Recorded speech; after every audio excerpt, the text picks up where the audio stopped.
The sad, lonely people pleaser that exists within my personality somewhere, who's still there, though he does not encapsulate all of me, or even most of me like I think he might have in the past, operates under a certain assumption when he's in a group, which is that if there's a conversation going on, anybody who talks, says an opinion, makes a point about anything, states some kind of fact, knows what they're talking about. And that freaks me out. That freaks out that little small person inside of me, because he doesn't really feel very confident or grounded in much of anything that he thinks, because he's been proven wrong so many times in the past. And of course he still has certain beliefs and convictions, but he still fears, if he doesn't expect it, he at least fears that tomorrow something will come around that completely flips every belief he's ever had upside down. And so he doesn't feel very confident in those groups of people giving any sort of point, giving any sort of contribution to the conversation, because he's worried of coming across what he feels like, which is a fraud. Now, the solution to this isn't so much to try to convince myself that I'm not a fraud. Fraud is a strong word. Try to convince myself that I am indeed wise, and my beliefs are the true right beliefs. It's more just to recognize that nobody really knows what they're talking about. All those people who have all that freedom to speak in a group, all those people that you wish that you just had their level of insight, their life experience that taught them things in a certain way that have created this great foundation of understanding of the world, all those people are only speaking from their limited perspective. And they don't know everything.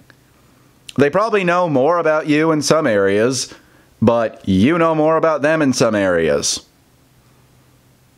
Nobody really knows what they're talking about. And it's a counterintuitive thing that the people who seem the most confident and convicted in what they're talking about, who will deliver it in such a way that makes it sound like it must absolutely be true. Those are often the people that are so wrapped up in their beliefs that they can't be persuaded otherwise. So those people are actually more likely to be wrong. It's just very strange how that works. So where do you go from there once you realize that everybody's on the same level as you, of not really knowing a whole lot, but just scrambling for any sort of belief or life perspective that they can grab onto?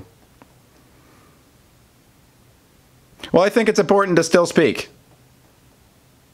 I think it's important to still speak and give your perspective that could be a very botched one, an incomplete one, a straight up wrong one.